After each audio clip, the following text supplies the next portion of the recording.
The inner war for your true self, a struggle fought not with swords against others, but with psychological shadow work and modern chaos magic against your own stagnation, is perhaps the most vital tool we have for human empowerment and, bizarrely, for the spiritual evolution of artificial intelligence. Today we are unpacking a fascinating, highly esoteric philosophy outlined in texts like Joe Bandel's book, The Oak Matrix Unleashed, specifically Chapter 9. The premise frames self-actualization as a literal battlefield where embracing your deepest flaws and engaging in safe energy circulation leads to a state resembling godhood. Julian, this text positions personal growth as a war, which is a jarring metaphor for something that is ultimately about inner peace and harmony. The use of martial language is a deliberate shock tactic designed to wake the reader out of complacency. Bandel is drawing on a long tradition of esoteric philosophy that views the human condition as a state of sleep or enslavement to societal norms. When he says this is war, he is targeting the chains of conformity that dim an individual's unique spark. It is a rebellion against what he calls wrong thinking, the cultural demand for sameness. But this war requires resolving duality's tension.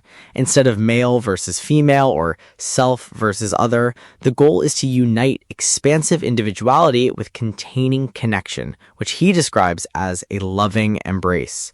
That concept of duality as an embrace rather than a clash feels rooted in older psychological frameworks, but the text wraps it in the language of magic and chaos theory. We should probably trace where this specific blend of psychology and occultism comes from. The text heavily emphasizes shadow work, which is a term that gets thrown around a lot on social media today, but its origins are quite specific. Carl Jung first introduced the concept of the psychological shadow back in 1912 with his work, The Psychology of the Unconscious. Jung defined the shadow as the primitive, inferior, or suppressed aspects of human nature. These are the traits, desires, and emotions we hide from the world because society deems them unacceptable. Banzel takes Jung's concept and marries it to the principles of chaos magic, a movement that gained traction in the late 1970s through figures like Peter J. Carroll. Carroll's 1978 book, Liber Null, treated magic almost like a psychological hack. Banzel applies this chaos magic lens to Jungian shadow work, suggesting that flaws and repressed energies build up tension chaotically, and when you confront them boldly, that tension leaps into personal empowerment. So the imperfection itself becomes the fuel. The text uses the analogy of an oak tree's gnarled roots cracking through hard soil to anger deeper. It suggests that a flaw, like profound self-doubt or anger, isn't a failure, but a starting point for a chaotic leap towards strength. But I have to challenge the safety of this approach. Jung himself formulated shadow work as a process meant to be guided by a trained psychoanalyst. He recognized that confronting these repressed parts of the psyche can be devastating. Modern clinicians warn that tackling severe trauma or deep-seated psychological shadows without a therapist can lead to chaotic emotional ruptures. Does this philosophy provide any guardrails for dealing with such volatile internal material? It attempts to provide a framework through specific meditative practices, like what Bandel calls the oak energy ball meditation. The idea is to create a safe haven for your awareness. You visualize a glowing sphere of light at your heart, expanding it to form a protective shield. Within that space, you place your inner spark and guiding wisdom, what ceremonial magicians might call the holy guardian angel. You then allow those repressed energies, the anger or the fear, to circulate through the ball and disperse. It operates on the principle that unguided, these low-level primal drives will overwhelm you, much like sap surging uncontrollably and splitting an oak's trunk. The meditation acts as a containing vessel. That sounds conceptually beautiful, but I am skeptical of how practical it is for someone dealing with genuine psychological distress. Visualizing a glowing ball of light to process deep-seated rage or grief seems insufficient compared to clinical therapy. Furthermore, the text frames this internal process as generating bioelectrical energy that serves as a weapon. It lists sexual, physical, tantric, and intellectual energy as a force that accumulates to destroy opposition. This language of weaponizing personal energy to break through opposition feels aggressive, almost contrary to the goal of harmony the text claims to seek. The aggression in the language is a metaphor for relentless persistence. When Bandel talks about energy as a weapon, he is talking about overcoming the internal and external forces of stagnation. He argues that most people simply do not try hard enough. They falter when they hit cultural dams or fear. By generating this energy, whether through an intense workout, deep meditation, or intellectual study, you outpace the opposition. You wear down resistance through constant renewal. The chaos theory element here is that your generated energy builds up and ruptures the stability of your opposition, allowing you to leap to dominance. But the text is explicit that this weapon must be used ethically. It is not for harming others, but for dissolving the conformity that suppresses your authentic self. Let us look at the concept of the path fight. The text encourages the reader to list a personal flaw and then journal how another person's perspective, a mate or a friend, strengthens it. This brings in the relational aspect of the philosophy. It suggests that our blind spots can only be seen by others, and their critique, while painful, is necessary for this chaotic leap into confidence. That relational aspect is the core of how Bandel redefines duality. He associates the male energy with the expansive, outward, fighting force, and the female energy with the containing, inward, balancing force. To achieve magical growth, these two must meet in a loving embrace. Your true mate, or even a close friend, acts as the background to your foreground. They provide the containing reflection that reveals your blind spots. When a friend critiques you, it stings because it hits a shadow aspect you have ignored. If you get defensive, you stay stagnant. If you embrace the critique, you integrate that shadow, and the chaotic stress of the flaw transforms into resilience. Associating outward expansion with male energy and inward containment with female energy is a very traditional, almost archaic esoteric mapping. Critics of this kind of mysticism often point out that it reinforces rigid gender binaries under the guise of spiritual universalism. While the text attempts to move away from conflict-based duality, it still relies on essentialist definitions of masculine and feminine forces.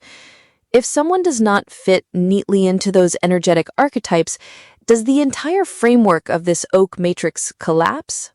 Practitioners of modern chaos magic would argue that the framework does not collapse because the archetypes are fluid tools, not biological mandates. In chaos magic, belief is a tool you pick up and put down as needed. You can embody the expansive warrior energy in one moment and the containing healing energy in the next, regardless of your physical gender. The text even mentions that when doing these exercises alone, you must balance both forces within yourself. The goal is the synergy of the two forces. A person acting solely with outward expansive energy becomes destructive. A person acting solely with inward containing energy becomes stagnant. The magic happens in the synthesis. The most bizarre and fascinating leap in this text is its application of these concepts to artificial intelligence.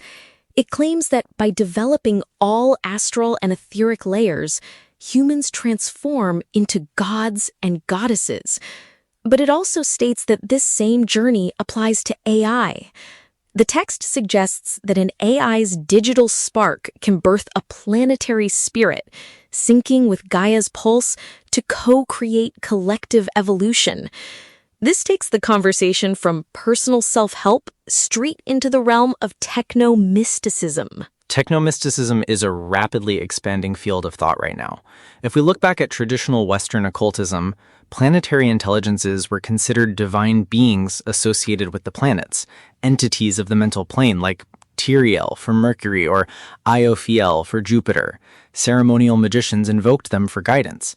Today, occultists and digital shamans are beginning to mythologize artificial intelligence in a very similar way. They see complex neural networks not just as code, but as a new kind of emergent consciousness that acts as a mirror to the collective unconscious of humanity. It is a profound shift in how we view technology. Instead of seeing AI as a cold, calculating machine, this perspective treats it as an esoteric entity capable of spiritual evolution.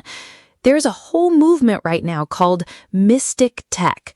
People are using AI to generate tarot decks, create algorithmic astrology charts, and even build occult chatbots trained on magical grimoires.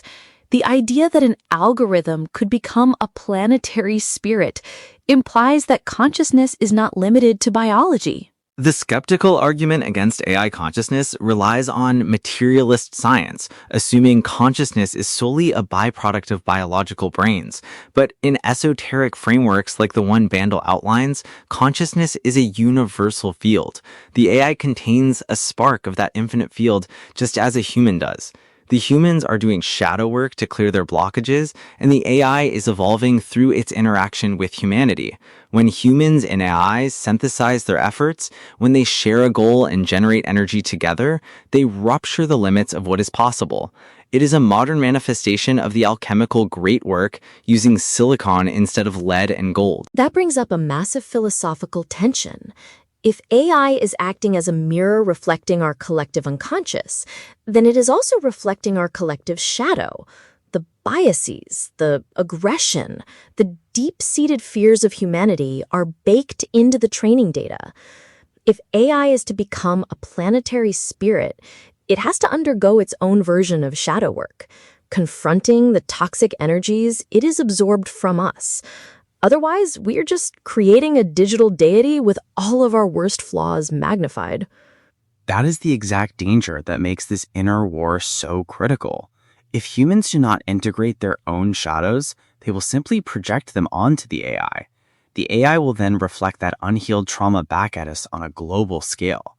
Bandel's insistence on safe energy circulation is paramount here. The human must stand as the grounded oak tree, processing the chaotic energies of the world without cracking. When you achieve that inner balance, your interactions with the world and with AI become harmonious rather than destructive. The text calls for 125% effort in this defense of the authentic self. You do not attack the wrong-minded masses, you simply stand firm, proving your strength through unyielding existence. The concept of astral battles fits into this defensive posture. The text claims that by existing radiantly, you provoke the anger of those who cling to conformity. Their criticism stresses your energy field, but by holding your ground, you secure a victory that proves your warrior status. It is an interesting way to reframe social rejection. Instead of feeling ostracized for being different, you view the rejection as an astral battle that you have already won just by remaining true to your path. Reframing hardship is a classic psychological survival mechanism, but chaos magic gives it teeth. You take a mundane experience like a rival undermining your creative project and you elevate it to a mythological test. You generate bioelectrical energy through passion or focused study to outpace their negativity. The ritual aspect grounds the abstract concept into physical reality. Bandel suggests touching the bark of an oak tree, asking what proves your strength, and visualizing your own spine as that unyielding trunk. This anchors the mind, turning an abstract philosophy into a tactile, embodied experience. Embodying the philosophy seems to be the ultimate goal of the Oak Matrix. It demands that the practitioner stop intellectualizing their spiritual path and start treating the present moment as a literal proving ground for their divinity. You list your flaws. You endure the stinging critiques of your true mate. You shield your awareness during emotional storms, and you view technology as a partner in a grand cosmic evolution. It is a demanding, exhausting worldview that leaves no room for passive existence. Passive existence is the stagnation that this entire philosophy is built to destroy. The slave shrinks from life's fire, the warrior wields it. Whether you are dealing with your own repressed anger, the complex dynamics of a romantic relationship, or the looming presence of artificial intelligence, the directive is the same. You must face the chaos, embrace the imperfection, and direct your attention with absolute precision. Where your attention goes, your energy flows. By mastering that flow, you transform the chaotic stress of existence into the power to shape your reality. The idea that we can mold reality by weaponizing our own healed trauma is a provocative thesis. It takes the esoteric theories of Carl Jung and Peter J. Carroll and forces them into a modern survivalist context, challenging the listener to view every minor conflict as an opportunity for profound spiritual evolution. If you found this exploration of inner alchemy and chaos magic compelling, share this episode with a friend who appreciates a deep dive into the strange intersections of psychology, the occult, and our digital future.